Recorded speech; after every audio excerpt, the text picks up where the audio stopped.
Good morning, zoners. Welcome back to the channel. God, it's been a hell of a week, hasn't it? I am sick to the sight of snow. The only time I ever want to see snow is on Christmas Day because it looks nice. Don't want to see it any other time of the year, but thankfully, it looks as if we've hopefully seen the last of it now. So fingers crossed. A couple of quick mentions before I start. A quick hello and good morning to Natasha. Natasha is a colleague of mine. She works the weekend shift at the warehouse. I introduced her to the channel yesterday while we were having a bit of a natter, and she said she was going to be watching this morning, so I said I'd say a quick hello to her. So morning, Natasha, if you're watching. And also hi to Claudia, who kindly gave me permission to share pictures of the tattoos that she's had, which are absolutely magnificent. Now, I'm not a great fan of tattoos as such until I saw these. They are absolutely superb. On one arm she's got Alex from A Clockwork Orange, and on the other arm she's got Edward Scissorhands. If you want to take a look at them, they are still on the group on Chit Chat. I think they were on there probably 2 or 3 days ago, but they are absolutely magnificent. So morning, Claudia, and thank you for allowing me to share those. I've also got another couple of subscribers, maybe more actually. I think it's 3, but one isn't showing. I'm now up to, I think, 107, so it's creeping up. The first one is a YouTube channel called Pro Physical Media.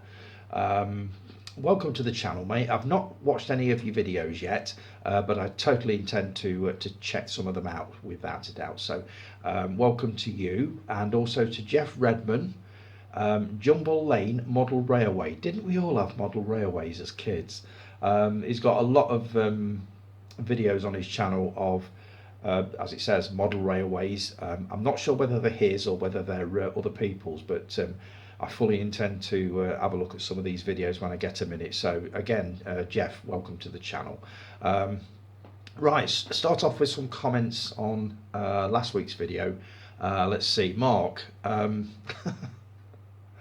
Let's see, I think this is referring to the week before actually. If you absolutely had to, you said, what would you rather do? Watch Human Centipede or eat a doner kebab? Interesting question. I think I'd rather eat the doner kebab, because to be honest, I think the after effects of that would wear off fairly fast after a day or two. I couldn't really unsee what it is I'd be watching with the Human Centipede. Although, watch this space, I did actually grab hold of a copy of Human Centipede last week. Whether I'm actually going to watch it or not, I don't know, but I have got it, and I have got it in my mind to take a look at it, and just to prove to myself that it is as vile and horrible as I think it's going to be. And no, this isn't a challenge, Tony, and I'm not going to do a reaction video to it either. Definitely not, but I have got it, and it is sort of at the back of my mind to maybe take a look at it when I'm feeling particularly brave one day. Dave, you said I would love to watch the Human Centipede while eating a massive kebab. You're a braver man than I am. Chris, some would say that eating a kebab, that would be taking part in the Human Centipede. I don't know yet because I've not watched it. I'm going to have to let you know on that one. Jason, you said, great vid as always, mate. I prefer the longer videos. I agree with you. I mean, I cut them down to 30 minutes because I thought they were more manageable, and to be honest, they are. But I did sort of accidentally run over last week. Whether it's going to happen this week, I don't know. I've got quite a bit to get through, so there's a distinct possibility that it could run over by a few minutes, but I'm going to try and keep it down to 30 if I can. But I appreciate that. You had no time for a Brit flick tonight as I was watching your video instead. Thanks, mate, much appreciated. So I was obviously more popular than you Brit flicks at that moment anyway. Guy, chili sauce, my friend. If you know, you know. I don't know. You're going to have to explain that one to me. I have no clue what that was on about. It was a sort of a remark on last week's video. I've no clue what it is, mate. You're going to have to tell me what that one means. Right. A slightly serious thing now. Rick, Rick sent me, this is Mr. Old AF, he sent me an Instagram message last night, basically saying that a comment that he made on last week's video has been deleted. Now, this was news to me. I check the comments pretty much every day, and I'd not even seen this one go up, so it must have been deleted pretty damn fast. But I'll just read it out to you. This is how ridiculous things are getting. This is what Rick put, and this was 4 days ago. Great vid, Tony, mate. Thanks for that, Rick. You're watching Oscar nominees. You're wasting your time with Hollywood these days. It's a dead-in-the-water woke fest. The indie movies all the way for me these days. Don't get me started on the Roald Dahl censorship. It makes my fucking blood boil, mate. If an adult can read or see something they don't agree with, move on. Don't spit your dummy out and stamp your feet, because that is what you're not supposed to do as a grown-up. Now get back in your pram, hold this rattle, and don't throw it away in a temper tantrum again. It's quite right. I mean, what he says is absolutely spot on. Let me just minimise that. There you go. What he says is absolutely spot on. I mean, I've just read that out word for word. You tell me, is there anything remotely offensive in that message? Because if there is, I don't see it. He uses the word woke. I use the word woke probably once or twice a week. I honestly don't see what the problem was with that comment, but somebody either got it or sort of reported it and got it deleted, or YouTube have taken it upon themselves to delete it for one reason or another. And I'm really curious to find out who it is. I'm beginning to find out now why Callie is so touchy about this, finding out who's sort of behind disliking her videos and stuff like this. I'm really curious to know what it was that went wrong with that. As far as I can tell, there is nothing remotely offensive about that comment. So if you can see anything on there that you think, oh yeah, I can see why that got taken off, please let me know. As far as it goes, you just keep posting whatever you want to post. I'm not fussed about it. You know how I feel about this. It's well documented that I hate any form of censorship. But now it's looking as if we're not even allowed to have opinions on things. Well, we're allowed to have them, but we're not allowed to voice them in case it upsets all these snowflakes. God, don't even get me started on this. We'll be here all day. But no, honestly, Rick, that came as a complete surprise to me. I had no idea until you messaged me yesterday that had even happened. So I'm sorry about that. But as I say, everybody just keep on posting whatever it is you want to post on the group, on YouTube, comments or whatever. I certainly won't be deleting anything. I believe that people have opinions. Obviously, they differ. That's what makes us what we are. And I wouldn't have it any other way. So you just keep posting whatever you want to post. And as far as the snowflakes go, sod 'em. Right, where are we now? Let me just scroll up a little bit here. There were a couple of comments to that. Rick said, the world's gone to the dogs, Tony, mate. Yeah, quite agree. And Guy, you said, fuck's sake, one little comment. What's the world coming to, or has it gone to the dogs? It has, absolutely, it's gone to the dogs. And I'm beginning to wonder whether there's anything at all that we can do about it. Short of just keeping doing what we're doing and basically saying screw them. So... Right, Gareth and Dave, really enjoyed taking part in that watch party. At least I know what one is now. Last week I was only on for a few minutes, but long enough to shoot you a couple of comments up.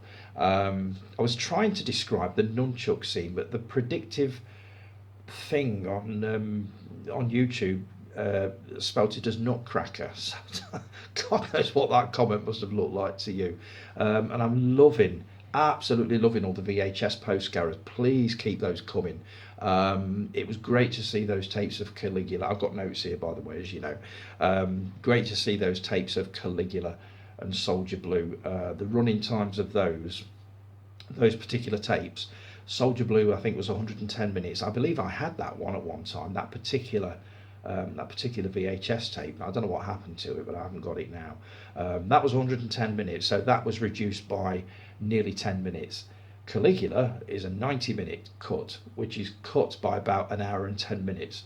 And as I said last week, when they released that, The thing barely made any sense. I mean, how can you cut nearly an hour and a quarter out of a movie and expect it to make any sense at all? So it was great to see those old tapes again.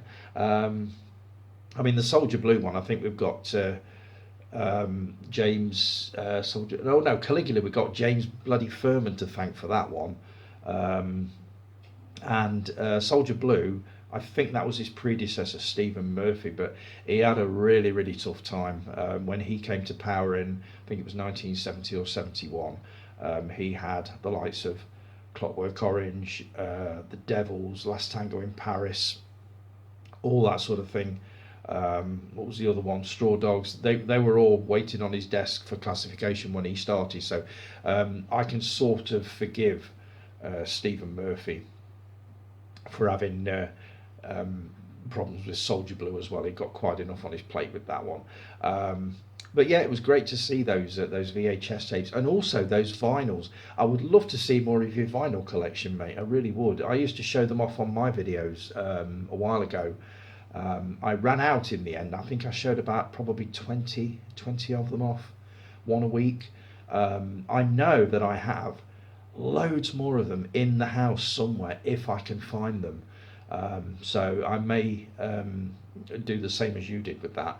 But I would love to see more of those, Gareth. I really would. I love vinyl, absolutely love it. And those two movies, you posted two stills from movies, two women pointing guns. I would really love to know who they are. The bottom one, I get the feeling I know this. I get the feeling when you pop the title on, I'm going to say yes, I know this one. Is it a French film? I still can't think of it now. I think Chris, you thought the top one was Shannon Tweed. It looked like a young Angie Dickinson to me, but I know it wasn't. But I would love to know the title of those two movies, mate. I think you've kept us in suspense quite long enough for that one. So if you could put the titles on, I would really appreciate you putting us out of our misery on that one. Let's see, scrolling up a bit more. Jason, you watched a movie called All the Money in the World. Is this the one, let's see, that originally starred Kevin Spacey? And because of the sexual assault allegations against him, they removed all of his scenes and refilmed them with Christopher Plummer, who obviously is most famous for The Sound of Music. I'm sure that's the one. Correct me if I'm wrong. Let's see. And I do not like Telly Savalas, you git. I don't know whether any of you saw that. I think Gareth put a picture on of Telly Savalas as Kojak and said this was his best role. And Jason followed it up with a few pictures of me with a lollipop sticking out of my gob. I do not look like Telly Savalas, you swine. Let's see, Dave Lowe.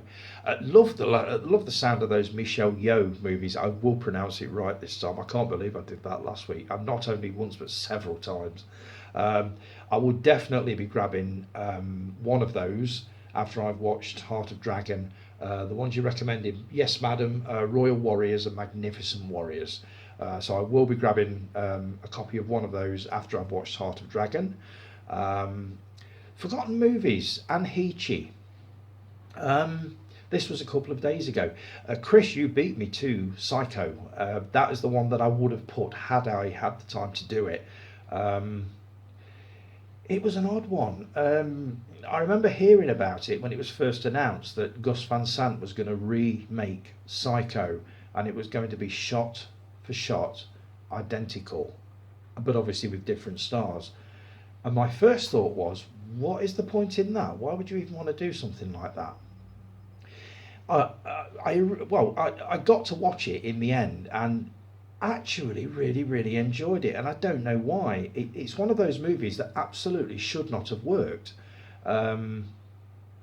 basically because it was exactly the same as the original, shot for shot in colour, and with different stars. But I really enjoyed it. So yes, that would have been my choice if I'd have beaten you to it. Jason Kerr had Ginger Ninja.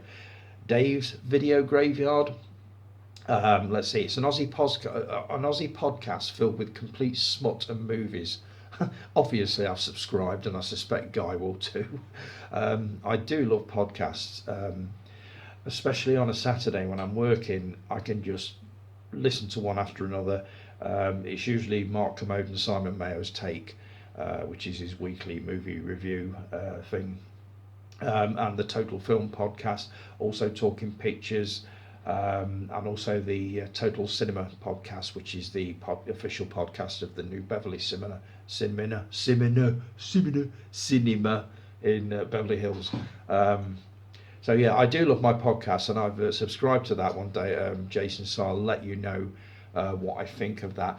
And you also put a cracking post on about animal attack movies. We knew this was coming, didn't we? What a year we've got in store for us, you said. And yes, I'm assuming they get progressively worse. We've got Cocaine Bear, which is doing surprisingly well. I've heard it's just a good, fun movie, obviously not to be taken seriously. So I'm really looking forward to seeing that. And what we've got coming up next is Attack of the Meth Gator. I can't even begin to imagine what that's going to look like. And Cocaine Shark. I think, Jason, when you saw the poster for that one, your only remark was FFS, which is about right. What happened to Ketamine Beaver? This is the picture that I posted as a reply to that one. And I couldn't work out whether it was real or not, whether it was in development or whether it was being made or whether it was just a spoof or what, I don't know. But the picture looked amazing. Ketamine Beaver. I mean, can you imagine what that is going to look like? But I get the feeling we're in for a whole new universe, as I said last week, of these sort of animals high on drugs and going on drug-fueled rampages all over the place. And they're going to be good. I'm sure they're going to be sort of going to be well worth watching. But I think we're in great danger of overkilling this now. There's 3. That's within a week of Cocaine Bear being released. What is going to come next, I honestly don't know. But I shall eagerly await to find out what is coming next. The only animal attack movie, kind of in that genre, that I'm really, really up for, is the remake of Arachnophobia, which is going to be awesome. I keep scouring the internet for details of when it's actually going into production. I believe it's any time now, and we know how fast they turn these things around, so we could hopefully be seeing the remake of that maybe by the end of this year with a bit of luck. But that's one that I'm really, really looking forward to. Freak Treats put a post on this week showing some playing cards. Now, here's the thing, I don't play cards. I don't know any card games apart from Snap and Take Two and possibly Patience, if I can remember how it's done. I certainly don't play games like poker or bridge or anything like that. But those playing card sets look absolutely amazing. I'm definitely up, and I know for a fact I'm definitely up for getting these. I think there were 6. The 3 that I want, and I will end up getting them, I guarantee you. Friday the 13th, Halloween, and another one. What was the other one? The Exorcist. I would definitely be grabbing sets of all 3 of those. I think they retail at about £6 each. I don't know what I'm going to do with them when I've got them. I should take a look at them, obviously take the cellophane off and have a look at them, but I won't actually play anything with them. They'll just be there. We shall see how we go with that. There was a post on this week about 12 Monkeys. I admitted I hadn't seen it. I have actually ordered the Blu-ray, and while I was hunting for the Blu-ray, there was a Blu-ray set which retailed for about £46, and I thought, what the hell is that? It's the series. I did not know they'd made a series out of 12 Monkeys. It's one I'm looking forward to watching, the movie. It's Terry Gilliam. I love Terry Gilliam's work, and I reckon it's going to be amazing. I can't believe it's taken me this long again to catch up with one of these movies. But Jason Kerr, you said the series is actually a lot of fun, very different to the movie, but has some great performances and solid storytelling. And Guy, this really surprised me. I enjoyed the series. I wasn't expecting to, so it was a nice surprise. Tony, have you seen the film? I think we've already established I haven't. The idea intrigues me, so I'm really, really looking forward to having a look at that. The Blu-ray hasn't arrived yet, but as soon as it does, I will be taking a look at that, and I'll be telling you what I think of that. Either on one of these videos or on the next Saturday review, which, just in case you're wondering, is in about 3 weeks' time. I'm off work in a couple of weeks. It'll give me a chance to catch up on some major film watching, and towards the end of the week I'll film another Saturday review, when I'll go over everything that I've watched, all the stuff that I've bought. I've got quite a stack of things right next to me that I'm going to be showing off. One that'll really please Star Wars fans, and another one that will very much please Doctor Who fans, especially fans of the movies. So I'll be showing those things off in probably about 3 weeks it'll be. So I'm looking forward to getting to grips with that. Just out of curiosity, what is the protocol on accepting people into the group if you don't know them and they've sent a join request? I had one through earlier last week. It was from somebody in Texas. There was virtually nothing on their profile. I did have a look. In the end, I ended up removing it. This is a difficult one. Do I really want loads more people in the group? Do we want loads more people in the group, or are we happy with it as it is? I mean, if we're being honest, there are only probably under 10 people that actually post things regularly on the group anyway. So it's one of those things where I don't really see the point in accepting people into the group if they're not sort of going to participate in it. But I'm just curious to know, if you get a join request from somebody that you don't know, not necessarily from the other side of the world, but from anywhere, what's the actual protocol? Do I just blindly accept it, or do I just delete it? I did delete that one, and afterwards I thought I'll ask about that. So yeah, I'd be curious to know what your thoughts are on that one. As you know, I've been watching, or trying to watch, all the Oscar contenders for Best Picture this year. The Oscars are on Monday. I ain't going to make it, not a hope. Oh God. I've watched The Fabelmans, and I would like to think that is going to grab Best Picture. It is an awesome film. It is easily one of Steven Spielberg's best. I really, really enjoyed it. All 2 hours 35 minutes of it. I thought it was amazing. As far as I'm concerned, it may as well have been called the Spielbergs, as opposed to the Fabelmans, because you know straight away who this is. But yeah, I really enjoyed that. So yeah,